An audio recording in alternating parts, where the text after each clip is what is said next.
Hello everyone, ఎప్పుడైనా routine bore కొట్టినప్పుడు కొత్తగా ఏదైనా తయారు చేసుకోవాలనుకున్నప్పుడు ఇలా కలర్ఫుల్ చపాతీస్ చేసుకోండి. తినడానికి ఇంట్రెస్టింగ్గా ఉంటుంది, కొత్తగా కూడా ఉంటుంది.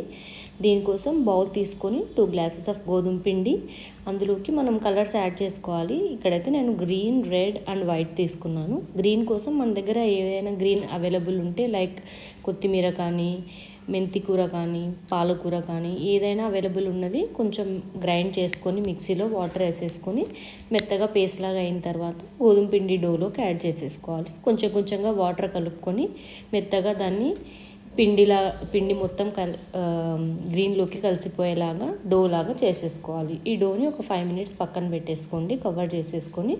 తర్వాత రెడ్ కోసం నేను బీట్రూట్ తీసుకున్నాను. బీట్రూట్లోకి వాటర్ వేసి కొంచెం గ్రైండ్ చేసిన తర్వాత బీట్రూట్ వాటర్ని కలిపేశాను. ఇక్కడ నేను బీట్రూట్ అయితే స్ట్రెయిన్ చేయలేదు. బీట్రూట్ పిండి వేసిన గోధుమ పిండిని కూడా సేమ్ మెత్తగా డోలాగా ప్రిపేర్ చేసుకుని పక్కన పెట్టేసుకోండి. తర్వాత నార్మల్ వైట్ కలర్ కోసం చపాతీలోకి 1 గ్లాస్ ఆఫ్ వాటర్ వేసేసుకొని మెత్తగా కలుపుకొని చపాతీ డో కూడా తయారు చేసేసాను. ఈ 3 డోస్ని కలిపి ఇండివిజువల్గా సపరేట్గా దేనికది ఒక పెద్ద చపాతీ లాగా తిక్కుకోవాలి.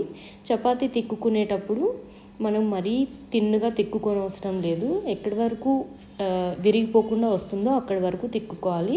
ప్లస్ మనం 3 డోస్లో 2 గ్లాసెస్ ఆఫ్ గోధుమ పిండి వేసాం కదండి, మనకి ఈక్వల్ లెంత్ ఆఫ్ చపాతీస్ వచ్చేలాగా తయారు చేసుకోవాలి. తిక్కుగా ఈక్వల్ లెంత్స్ ఆఫ్ చపాతీస్ వచ్చిన తర్వాత ఒకదానిపైన ఒకటి ప్లేస్ చేసేసుకోవాలి.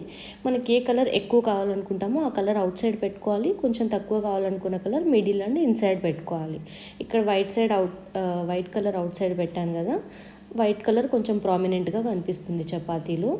నెక్స్ట్ దాంట్లో గ్రీన్ కలర్ పెట్టాను. గ్రీన్ కలర్ ఎక్కువ ప్రామినెంట్గా కనిపిస్తుంది. చూడండి, లోపల వైట్ అండ్ రెడ్ ఉంటాయి కలర్స్. అలా చేసుకున్న తర్వాత ఇండివిజువల్ పీసెస్ కట్ చేసుకోవాలి ఈక్వల్గా. గ్రీన్ ఎక్కువ ప్రామినెంట్ కనిపిస్తుంది, రెడ్ అండ్ వైట్ లోపల చిన్న డిజైన్స్ లాగా కనిపిస్తున్నాయి. దీన్ని నార్మల్ పీసెస్ని మనం చపాతీస్ ఎలా తిక్కుకుంటామో అలా తిక్కేసుకోవాలి. డిజైన్ ఎంత బాగా కనిపిస్తుంది కదా. ఎప్పుడైనా బోర్ కొట్టినప్పుడు లేకపోతే పిల్లలు చపాతీస్ తినప్పుడు ఇలా ఇంట్రెస్టింగ్గా చేస్తే హ్యాపీగా తింటాం మనం కూడా. అలా అన్ని చపాతీస్ తిక్కేసుకొని పక్కన పెట్టేసుకోవాలి.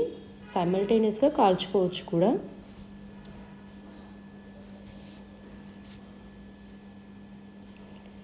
ప్యాన్ పైన చపాతీ వేసేసుకొని కొంచెం హీట్ అయ్యే వరకు వెయిట్ చేయాలి. తర్వాత కొంచెం హీట్ అయిన తర్వాత ఒక 5 to 6 drops ఆఫ్ ఆయిల్ వేసేసి ఫ్రై చేసేసుకోవాలి. తర్వాత కొంచెం బ్రౌన్ కలర్ అయిన తర్వాత చపాతీస్ని తీసేసుకోవడమే. ఇలా అన్ని చపాతీస్ కాల్చుకుంటే చూడండి డిజైన్స్ ఎలా కనిపిస్తున్నాయో మనకి. ఇంట్రెస్టింగ్గా ఇలా సర్వ్ చేసేసుకుని ఏ కర్రీలోకైనా తీసేసుకోవచ్చు.